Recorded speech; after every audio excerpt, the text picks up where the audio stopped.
Floyd POV. Hindi pa man tumatamang puwet ko sa upuan ko nang muling magring ang telepono. Pinindot ko ang speaker para marinig din ni Francesca kung sinong istorbo sa moment namin. Sa isang iglap, isang pamilyar at nakakainis na boses ang sumalubong sa akin. Floyd, ano ba tong kalokohan na to? Ang alin? Ang renovation sa finance floor. Pinayagan mo to nang hindi ko alam? Anong kalokohan to ha? Matinis ang boses mula sa kabilang linya. Mind your tone, Mr. Andres. Malamig kong sagot. Pigil ang inis. Baka nakakalimutan mong position mo at position ko dito. Ako ang boss mo at sa pagkakaalam ko, hindi ko kailangan ng permiso mo para sa mga desisyon sa kumpanya na pagmamay-ari ko. This is absurd. Hindi siya nagpatinag. Kakaalis ko lang sa bahay nang tumawag si Arabella para sabihin na ililipat ang finance department sa 15th floor. Kasamang marketing. Nasisiraan ka na ba? Hindi pwedeng pagsamahin ng marketing at finance sa ibang department. Sinubukan kong puntahan ang office namin pero restricted ang access sa elevator. Ano to? Pinuno ko muna ng hangin ng baga ko. Mr. Andres, gaya ng sabi ni Arabella, simula Lunes, nasa 15th floor ng finance habang ongoing ang renovation. Wala tayong bakanting floor. O baka gusto mo sa parking kayo? Floyd, hindi ito tama. Sino bang nagsabi na may sira sa floor namin? Wala naman. Hindi ito biglaan. Nagpa-inspect ako sa fire department. Nandun ako kahapon ng gabi at nakita ko mismo ang mga wiring na nasira ng mga daga. Delikado yun para sa buong gusali at bilang CEO, nagdesisyon na ako. Tuloy ang renovation. Tapos ang usapang ito. Narinig ko ang buntong hininga niya sa kabilang linya. Ang klase ng buntong hininga na wala nang magawa ko hindi tiisin ang piko niya. Wala siyang magawa ko hindi ang magtimpi. Gusto kong matawa habang ini-imagine ang itsura niya. Bilib din ako sa kanya. Hindi talaga basta sumusuko. Ganito na lang, kung talagang kailangan ng renovation na yan, mas mabuti pa na sa executive floor na lang kami lumipat. Hindi ko naman yata kailangang i-stretch out ng confidential ang mga files na hawak namin, hindi ba? Pero hindi ako matitinag at ako ang boss. At ano, gusto mong masira ang peace of mind sa floor namin? Final na yan, matuto kang makisama sa marketing. Ikaw at ang staff mo. Hindi ako bata para kontrolin mo. Di tigilan mong tantrums mo. Kung wala ka ng ibang concern, ibababa ko ng tawag mo. Abala ko. Sandali, kailangan ko makapasok sa floor namin para i-oversee ang paglipat ng files at computers namin. Bigyan mo ako ng access, ngayon din. Napipika na ako, demanding talaga tong like father like daughter. Hindi na kailangan, kaya na ni Arabella yon. Over the weekend ang pagtitransfer, para walang abala. Magbakasyon kayo. Wala akong pakialam. Lunes pagpasok nyo, handa ng temporary office niyo sa 15th floor. Floyd! Sigaw niya. Hindi nga pwede. Confidential ang mga files at hindi pwedeng basta hawakan ng ibang tao. Natataranta siya. Yun ang malinaw sa akin. Kaya nga si Arabella ang nag-aasikaso. Hindi siya ibang tao. In the meantime, ikaw at ang staff mo'y bawal pumasok hanggang Lunes. Huwag niyong subukan dahil may security doon. Tapos na ako sa usapang yun kaya pinatayin ko na siya ng tawag bago pa siya makaisip ng bagong reklamo. Sunod kong tinawagan si Wilbert. Makinig ka, effective ngayon, walang empleyadong papayagang pumasok sa finance floor. Lalo na ang mga taga-finance. Ang may clearance lang sa floor na yan ay si Arabella o si Hugo. Maliwanag? Copy sir. Pagbaba ko ng tawag, binalik ko ang tingin ko sa kabilang sulok ng opisina ko. Naroon pa rin siya sa sofa. Tahimik at walang mukhang kaproble-problema kahit na alam kong balisya siya dahil kay Liam. At dahil hindi pa rin humuhupa ang tensyon sa pagitan naming dalawa na naputo lang dahil sa tawag ni Andres. Umayos ako ng upo. Sa totoo lang, bala ko sanang tabihan siya nang biglang may kumatok. Kasunod ang malakas na boses ni Hugo. Floyd, buksan mo to bago ko maisip na may ginagawa kayo ng maganda mong assistant. Nakita kong paano namula si Francesca. Napangiti ako, binuksan ang pintuan ng may matulis na nguso. Pumasok si Hugo na may nakakalokong ngiti sa labi. Tapos na kaagad? Ang hina mo naman bro. May i-recommend ako. Nang makita niya si Jessica na nakaupot kalmado at higit sa lahat ay nakabihis, biglang nagbagong tono niya. Ay, sorry Francesca, nagbibiro lang naman ako. Huwag mong isipin ang bibig kong pasmado. Inirapan din siya ni Francesca. Relax ka lang sir, kapag napaamo na talaga ako ng boss ko, hindi sa sofa mangyayari yon at lalong hindi sa opisina. At lalong hindi mangyayari kung nasa isang building lang tayo para maistorbo mo kami. Nabigla si Hugo. Ako naman ay natawa. Grabe, ang witty niya talaga. Bihirang mapatahimik si Hugo, pero nagawa niya. Gagatungan ko pa. Lumapit ako, tinilikan si Francesca sa pisngi, sabay tingin sa mga mata niya. Narinig kong pagsingap ng kaibigan ko, pero wala akong pakialam sa reaksyon niya. Tama si Francesca bro, kapag nangyari yun, sisiguruhin kong may kamang malaki para lahat ng posisyon magagawa namin ng maayos at walang istorbo. Nanigas si Francesca. Parang may ibang epekto sa kanyang birong yun. Biro na hindi naman talaga biro para sa kanya.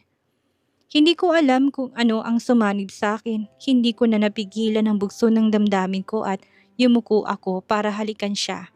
Malalim at buo. Ang parehong kamay ko ay nasa mga pisngi niya. Parang ayaw ko na siyang pakawalan pa. Nang maghiwalay ang mga labi namin, pareho kami naghahabol ng hininga. Narinig ko ang malakas na pag-ubo ni Hugo sa harap namin. Kahit na nanaig ang init ko, kailangan kong kumalma. Mamaya ng kasunod, may bisita pala tayo. Bulong ko. Parang naiingit ang bisita natin. Ang tinutukoy ni Francesca ay si Hugo. Pero kung tapos ng palabas ninyo, uuwi na ako dahil kailangan ng umuwi ng yaya. Gusto mo na bang ihatid na kita? Alok ko kahit na ayaw ko na umalis siya. Hindi na, okay ng kotse ko. Kita-kits na lang bukas.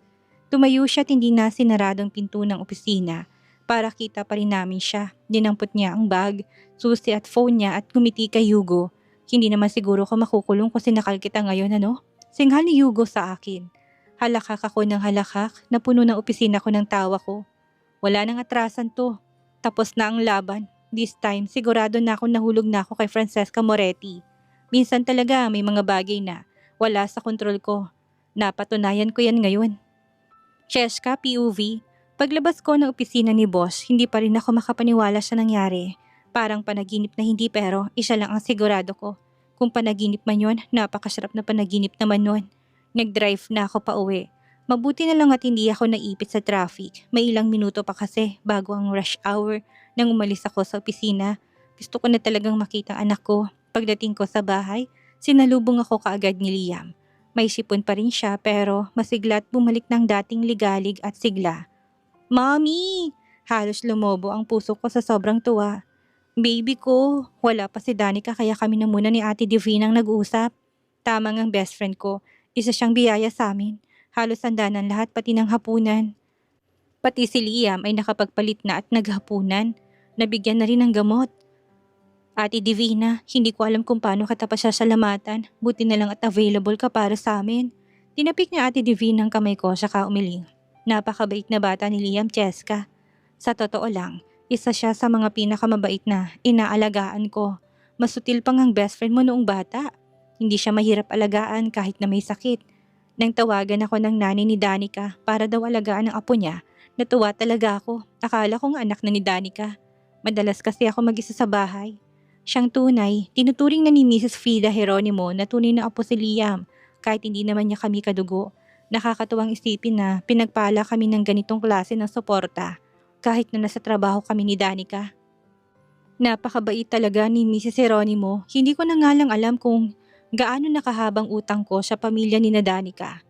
Naku, deserve mong pinakalinga ng mga Geronimo sa'yo dahil mabait kang tao, Francesca. Hala baka magkaiyakan pa tayo dito, Ate Divina. Biro ko. Pero talagang emotional ako sa tuwing naiisip ko mga Geronimo.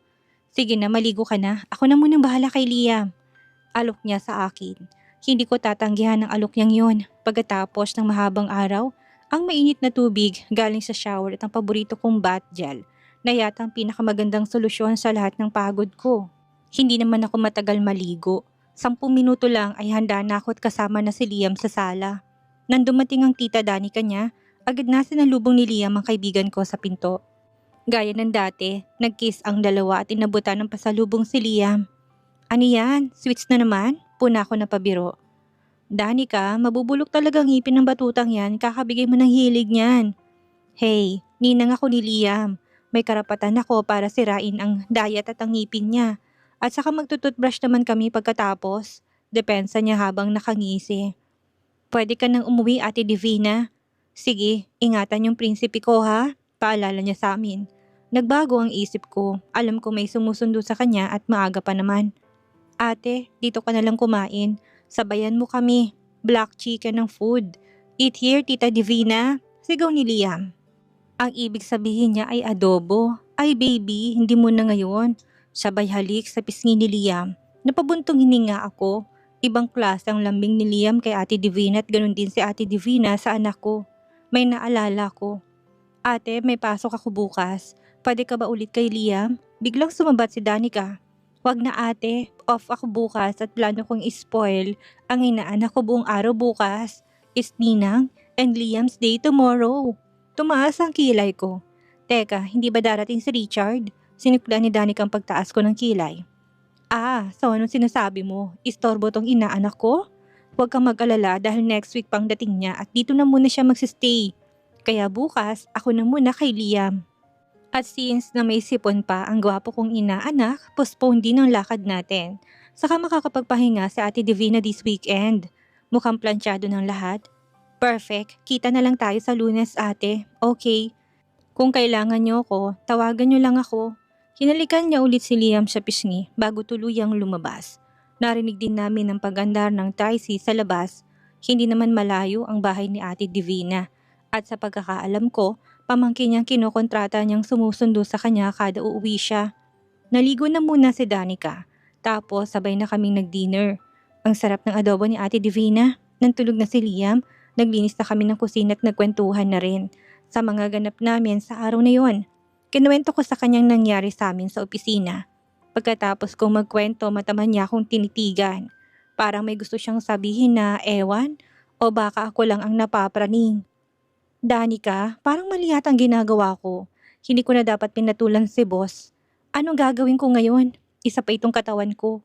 Kapag hinahawakan niya ako, para ako nawawalan ng lakas. Normal ba to?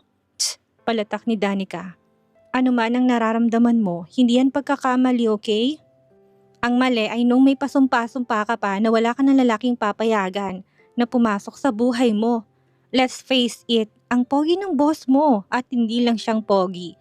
Lahat ng lalaki sa paligid mo sa kumpanyang yon ay pogi. Si Hugo, may pagkapasmado lang bibig pero gwapo din. Nagpaypay pa siya kunwari. Natawa ako ng malakas kasi OA talaga tong kaibigan ko.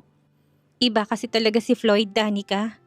Iba yung pakiramdam ko. Isang beses ko lang naramdaman yung ganun sa tatay lang ni Liam. Kahit yung naging ex ko, wala akong ganitong kilig factor eh. Ano bang problema? Enjoyin mo na lang kung ganyan naman pala kalakas ang dating sayo. Sabi naman niya na walang epekto sa trabaho. Kung ano man ang meron sayo, hindi ba? If worst come to worst, lipat company. Pwede ako magpakatotoo sa kaibigan ko.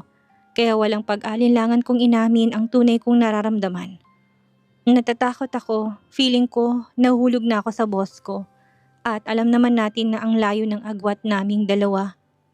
Tigilan mo ko sa hindi siya ka-level drama ha, dahil mayaman siya. Kalokohan yan. You are a catch and any man is lucky to have you. Tama si Danica. Paulit-ulit niyang pinapaalala sa akin yan noon pa man na ang tunay na pag-ibig ay hindi nangingilala ng bank account. Minsan kasi, kailangan mong sumugal. Mas okay na masaktan ng konti kesa habang buhay kang may regret na, what if? Sinubukan mo? Saka kung magkakababy kayo ni Floyd, sigurado akong magandang bata yun. Hindi siya lugi sa ganda mo. Nagtawanan kami ulit. Binatukan ko siya ng dish towel dahil ang tindi ng imahinasyon niya. Pero aliw na aliw din naman ako. Right after giving birth to Liam, pinilit ako ni Danica na mag-birth control. Kahit na ayaw ko. Sabi ko kasi wala na magkaka-interest pa sa akin pero kinulit niya ako hanggang sa pumayag na ako. Tanda ko pang rason niya. Sus, baka magbagong ihip ng hangin. Hindi rin naman planadong gabi ng masquerade ball, hindi ba? Buti na lang pumayag ako. Francesca, may idea ako. Ano na naman yan? Ayusin mo ha. Pumasok ka bukas, suotin mo yung killer outfit mo. Ipaalala mo sa boss mong saksakan ng pogi kung sino ka't pag-uwian na ikaw na ang bahala. Kung papatusin mo o hindi. Pili ang suggestion niya sa akin. Sa tingin mo, kaya ko? Nahiya ko pero parang batang kinikilig. Oo naman, hindi mo malalaman kung hindi mo susubukan. At tandaan mo, nauna siya.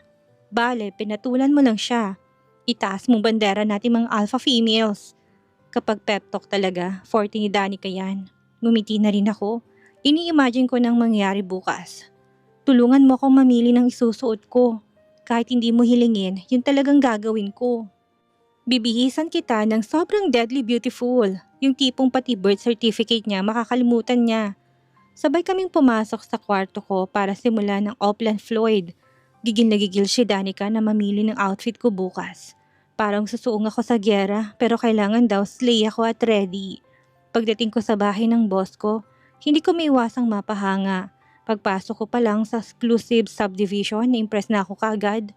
Magarbong mga bahay, old money ang atake pero ibang-ibang kay boss, moderno at elegante. Kapansin-pansin dahil sa architecture pero hindi show off. Nandun na rin ang sasakyan ni Sir Hugo. Pagkatapos kong ipakilalang sarili sa guard, pinapasok na ako. Habang naglalakad ako papasok, inaalala kong bawat detalye ng pilya naming plano ni Danica kagabi para madiskaril ang boss ko. Nagpuyat kami para sa outfit ko. Simula sa sapatos, sa undergarments, sa hairstyle at sa makeup, lahat pinag-isipan namin. Ang tawag nga ni Danica sa ginawa namin ay seduction strategy. Ang napili niyang outfit para sa akin ay ang neon orange na bodycon dress na hanggang tuhod ko. May malit na slit sa hita at sakto lang ang makikita kapag uupo ako. Square neckline at dahil sa kulay, lalong tumingkayad ang maputi kong balat. Ang panloob ko ay white lace lingerie, 3-inch black strap heels at barely there makeup. Ayon sa best friend ko, bakla lang hindi mahahalina sa akin. Kaya ayun, ilang metro na lang ang layo ko sa bahay. Iniisip ko kung paano ko pa siya maaasar kaysa sa trabahong pinunta ko doon. Pati ang mga kasama ko ay nawala na rin sa isip ko. Pagbukas ng pinto, namanghana naman ako sa ganda at aliwala sa loob. Simple, pero powerful ang design katulad mismo ni Floyd Russo. Pagpasok ko pa lang, dinig ko ng tawa ni Sir Hugo. Isang lalaki na sa edad 50 ang sumalubong sa akin. Miss Francesca, good morning po. Ako si Simon, ang butler dito. Nasa lanay sila, sumunod po kayo sa akin. Good morning din, sige po, salamat. Paglabas namin sa lanay, naroon nga sila sa gilid ng pool. Si boss, si Miss Arabella, si Josh at si Sir Hugo. Natigil ang usapan nila nang makita nila ako. Gaya ng dati, sumipol si Sir Hugo at napakanta naman ng pretty woman itong si Josh. Parang mga timang pero nasanay na rin ako. Good morning, wag naman sana akong pinag-uusapan ninyo, biro ko. Francesca, mas maganda ka pa sa umaga, puri ni Sir Hugo. Hindi naman nagpahuli si Josh. Mabuti na lang at kasal na ako kung hindi ko lang alam kung gaano mo kamahal ang misis mo. Matagal na kitang sinipa, Josh. Mabuti na lang at kasal ka na, sabat ni boss. Pagkatapos ay sa akin naman tumingin. At ikaw naman, sana dapat siguro magbura ka na lang para hindi ka na pinagtitinginan ng dalawang ito. Tumayo siya, tinalikan ako sa pisngi na para bang normal na gawain na yon sa amin mula ngayon. Hinawakan niya rin ang kamay ko ng mahigpit na parang pagmamay-ari niya ako. Hindi ko alam kung dapat ko bang ikatuwa o dapat akong mahiya sa mga kasama namin. Bumati muna ako kay Miss Arabella bago mo po. Nang ikulos kong mga binti ko, narinig ko si boss. Hihingi ako ng kumot para takpan yung mga binti mo. Akin yan eh. Rest back sana ako pero hindi ko na natuloy dahil dumating na si Mr. Suarez. Agad niya ako nakita at lumapad lalong ngiti niya. Good morning sa lahat. Francesca anak, I miss working with you. Kamusta ka na? Mabuti po sir, kayo po. Heto, salamat sa na itayo kumuli ang buhay ko. Namula ako sa hiya. Naku, wala naman po akong masyadong ginawa. Pero masaya po ako para sa inyo sir. Deserve niyo po ang lahat. Pinisil ni Mr. Suarez ang kamay ko tumarap kay boss. Floyd, alagaan mong babaeng ito. She's one of a kind. Tumango siya. I already know that, Mr. Suarez. Bantay sarado ko nga, baka makuha pa ng iba. Sagot niya na may kasamang kindat. At ikaw Arabella, balita ko, lilipat ka na ng London? Rodel, sisumoso ka pa rin. Tamang narinig mo, panahon na para makasama kong mga anak at apo ko. I'm getting old for this shit. Sagot niya kay Mr. Suarez na may nakaraan ng ngiti. Ewan ko pero parang may iba na yata ang dalawang ito.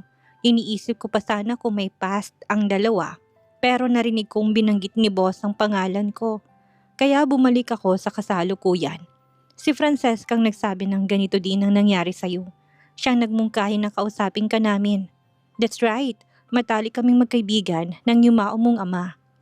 Ang pagtulong sa'yo isang karangalan, lalo na kung ang recommendation naman pala ay galing kay Francesca. Para ko na siyang anak.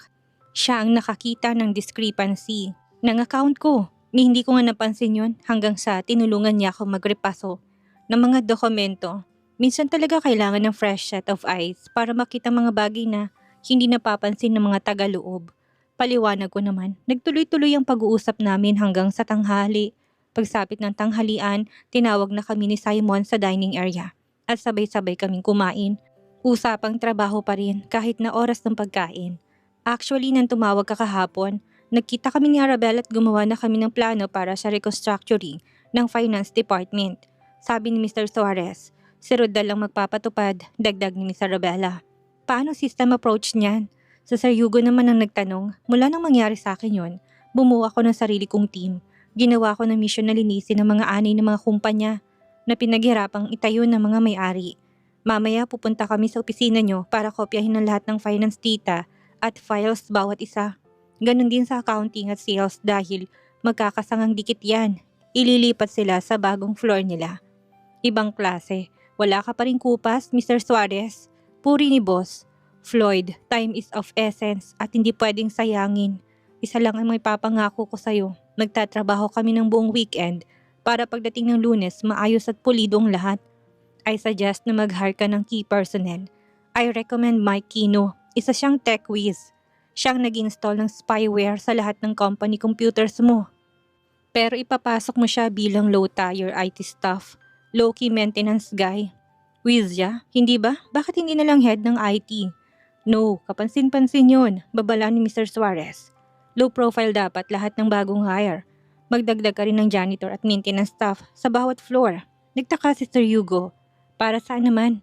Francesca? Yes sir, maagap kong sagot. Ipaliwanag mo sa kanila kung bakit.